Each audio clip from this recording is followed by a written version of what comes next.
বন্ধুরা, এই এখন এই অবস্থা, পিছনের ব্রেক লাইট, ব্যাক লাইট এবং যেটা রিয়ার লাইট সেটার গ্লাসটার এখন এই অবস্থা। আমরা আপাতত গতকাল এই টুকে রাবিং কম্পাউন্ডটা কিনে এনেছি।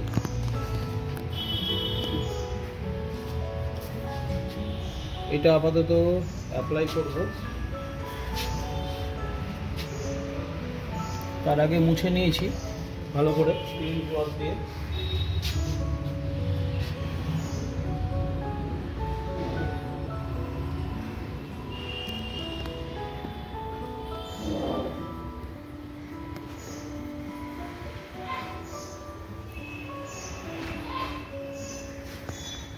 সার্ভিস সেন্টারে গেলে ওরা কি করে সেটা যদি একটু মাইনিউটলি দেখা যায়, আর যদি একটু শখ থাকে, একটু ভিডিও টিডিও দেখে অ্যাপ্লাই করলেই অনেক কিছু শেখা যায়। নিজেরাই ছোটোখাটো কাজগুলো বাড়িতেই করে নেওয়া যায়।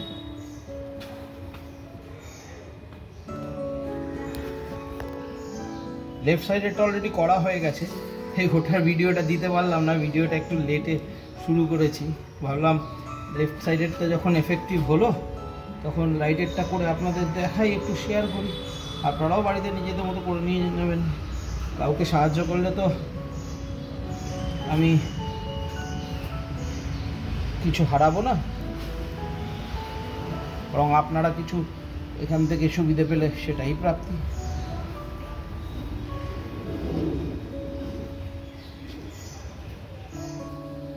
এই মাখিয়ে দিলাম, এইবার 1-2 মিনিট ছেড়ে দেবো এইভাবে।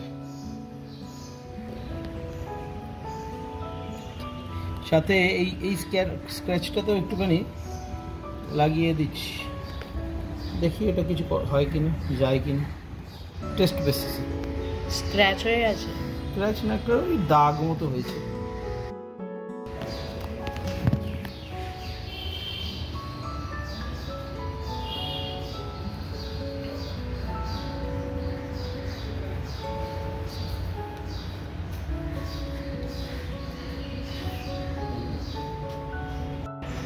দু 3 মিনিট হয়ে গেছে। এবার আমরা এটাকে মাইক্রোফাইবার ক্লথ দিয়ে পলিশ মুছে দেবো।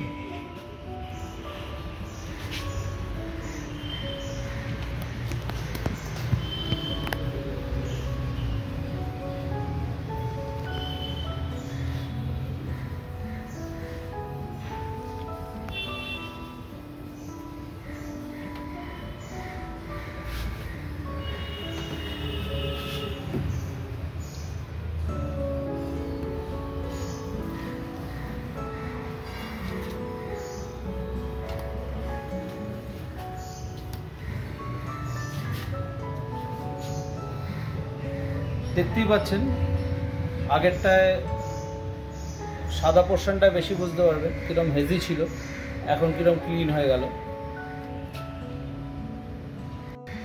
এই দেখুন, এটা বহু পুরনো একটা স্ক্র্যাচ আর দাগ ছিল।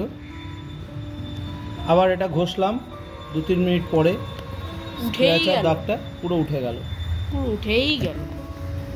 আমরা এগুলো টেস্ট বেসিসে করছি, বড় জায়গায় অ্যাপ্লাই করার আগে।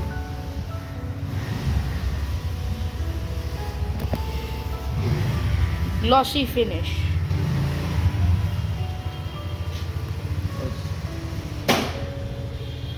সাথে আমরা এটাও এনেছিলাম, মোটোম্যাক্স প্রোটেক্টেন্ট স্প্রে। ভিতরের এই কালোগুলোকে, কালো জায়গাগুলোকে, প্লাস্টিক জায়গাগুলোকে আমরা এটা দিয়ে শাইনি গ্লসি করে নিলাম। আগে ধুলো মুছে নিয়েছি, তারপর সিম্পল অ্যাপ্লাই করে পরিষ্কার সুতির কাপড় দিয়ে মুছে নিয়েছি। দেখার জন্য ধন্যবাদ। এই জায়গা আমরা মুছে নিলাম ভালো করে শুকনো কাপড় দিয়ে, ব্যাক সাইড।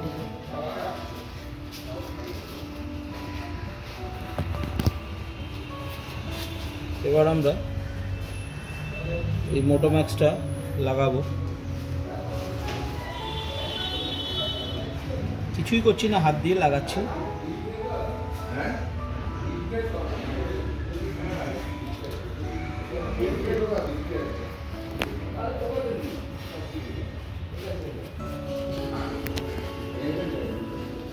খুব বড় স্ক্র্যাচেস বা যেগুলো বডি থেকে কালার উঠে গেছে সেগুলো কিন্তু যাবে না, সে ভাববেন না ওগুলো চলে যাবে। এই যে যেগুলো ডিসকালার হয়েছে বা একটু ময়লা লেগে গেছে, ময়লাটা কেটে দেবে। যেগুলো হালকা মাইনর স্ক্র্যাচেস সেগুলো চলে যাবে। ময়লাগুলো কেটে কেটে উঠছে দেখছেন?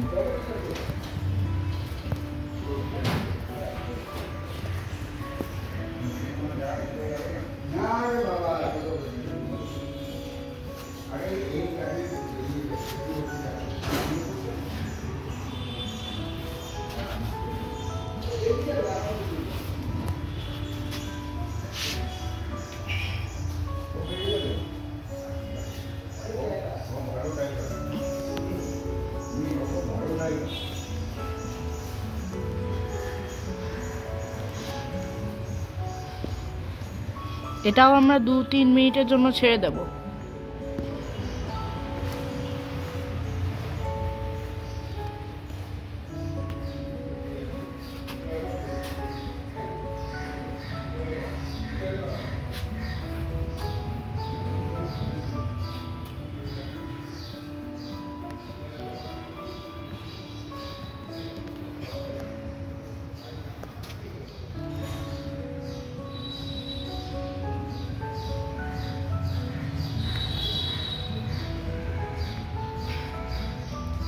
এবার 2-3 মিনিটের জন্য ছেড়ে দেবো।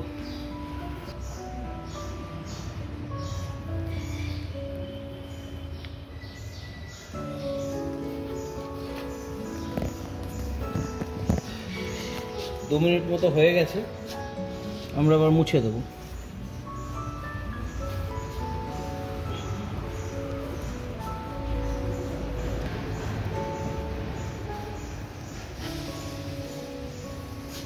যেগুলো রং উঠে গেছে, পার্মানেন্টলি ড্যামেজ হয়ে গেছে, সেগুলো কিন্তু কিছু করা যাবে না, ভাববেন না সেগুলো কিছু করতে পারবো।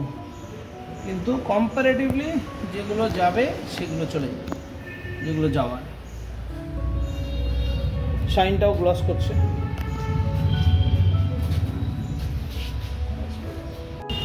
এই কোণার এইটা মুছছি, আর এই জায়গায় দেখি করা যায় কিনা।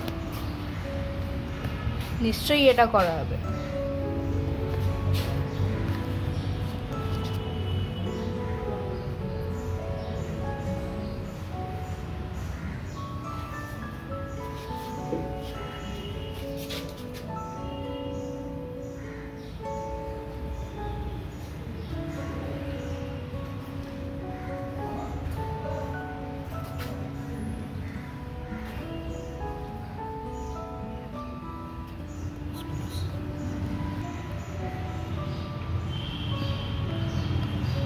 ঘষা কমপ্লিট, দেখতেই পাচ্ছেন কিরম ময়লা উঠেছে।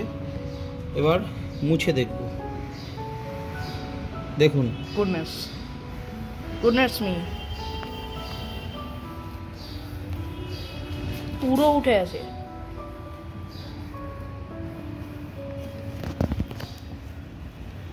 এসব ছোট ছোট জিনিসের জন্য আমরা গিয়ে থাকি বিভিন্ন পলিশ সেন্টারে, তারা গাদা গাদা টাকা নেয়। মাত্র 65 টাকার একটা রাবিং কম্পাউন্ড নিয়ে এসে ছুটির দিনে নিজেরা ঘষে নিলেই হয়।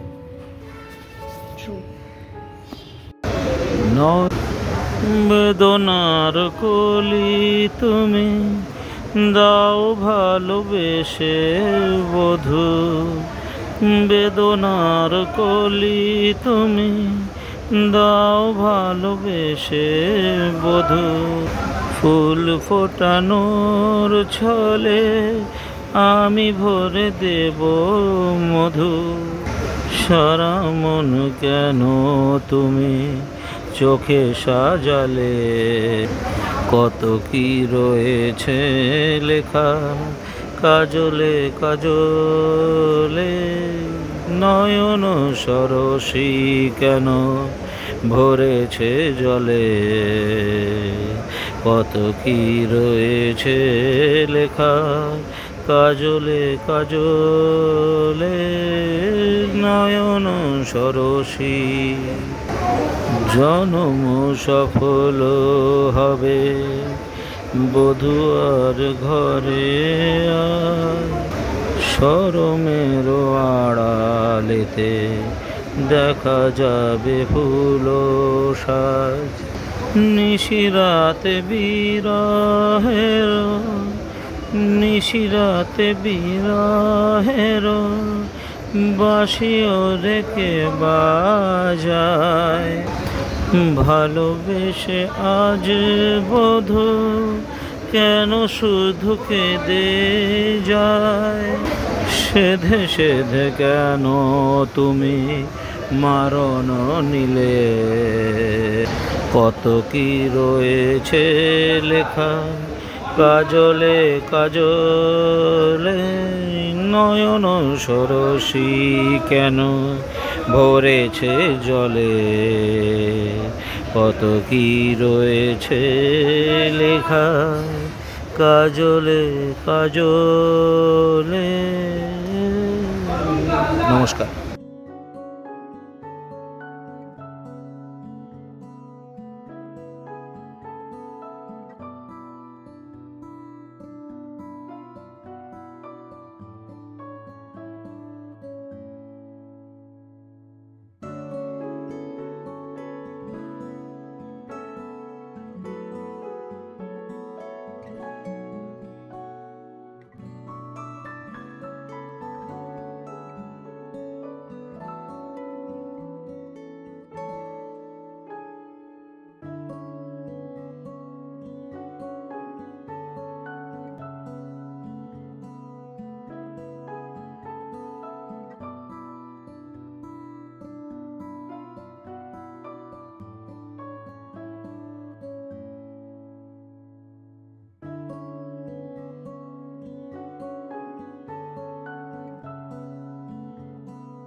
ভালো করে দেখুন স্ক্র্যাচেসগুলো, ঠিক আছে? পনেটে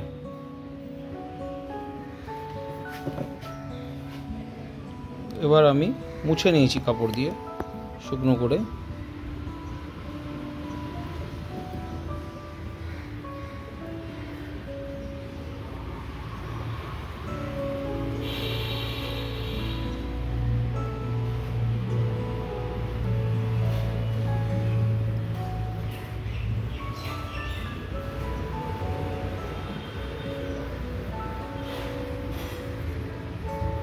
আমার গাড়ি 2022-এর অক্টোবরে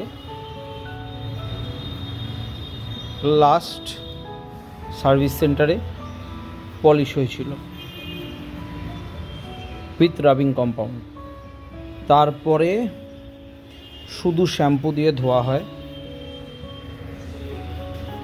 2 দিন আগে আমি এটাকে প্রথমে শ্যাম্পু দিয়ে ধুয়ে এই মোটোম্যাক্সেরই ক্রিম পালিশ করি। ক্রিম পালিশটা করার পরে আমি খুব একটা স্যাটিসফাইড হইনি,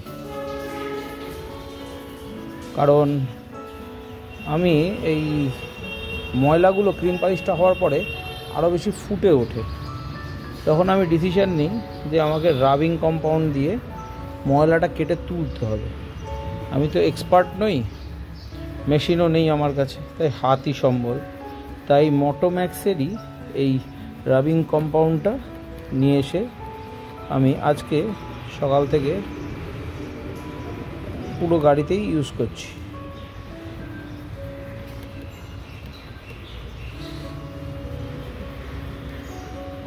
শুধু বনেটটা বাকি রয়ে গেছে, বাকি সব গাড়ি করা হয়ে গেছে। ছোট ছোট দু একটা জায়গা হয়তো আরও রয়ে গেছে, কিন্তু ম্যাক্সিমামটাই আমি করে ফেলেছি। ঘন্টা দুয়েক ধরে করছি, হাতও একটু ব্যথা করছে, কিন্তু ভালোও লাগছে, কারণ নিজের জিনিসকে নিজে পরিষ্কার করছি, বেশ মজা পাচ্ছি। আর এখন আমাদের কোর্টের ছুটি চলছে, এমনিতেই বাড়িতে বসা, কি করি রোজ তো সারাদিন বাড়ির বাইরে ঘোরা অভ্যেস, এটাও কিছুটা অ্যাক্টিভিটির মধ্যে থাকলে মনটাও ভালো থাকে।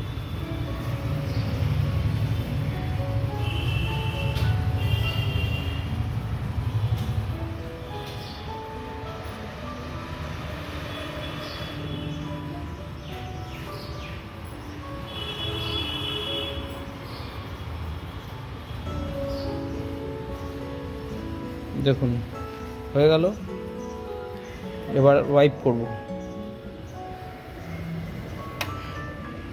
ডিফারেন্সটা বুঝতে পারলেন?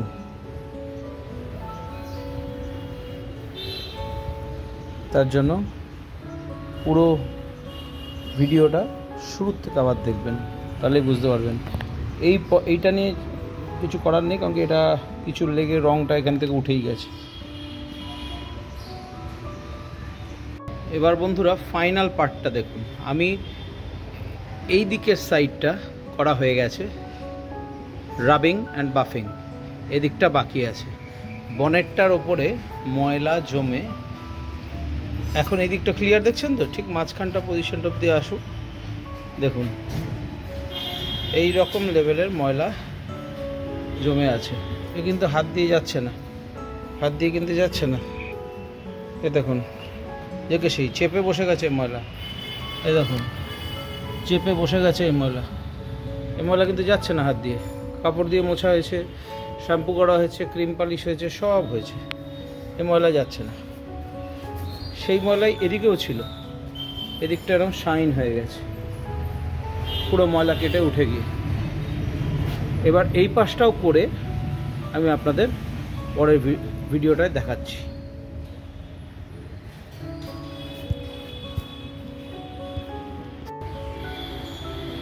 বন্ধুরা এবার দেখুন, বাঁদিকটা তখন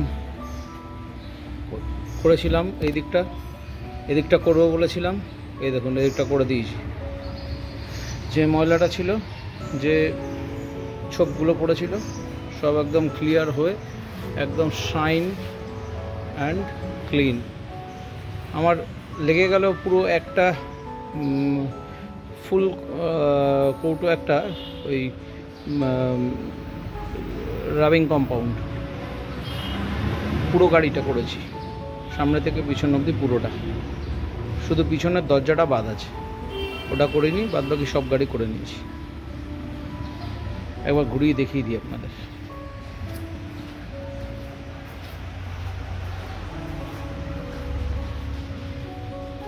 যত স্ক্র্যাচ যা ছিল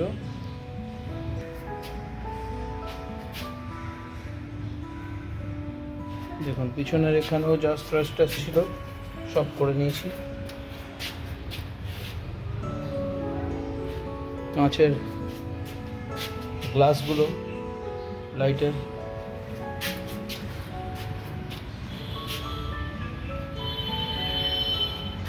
এদিকে দরজাগুলো সব কমপ্লিট করে নিয়েছি।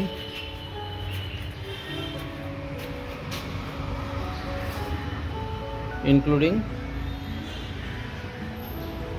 মিররের ব্যাক সাইডগুলো।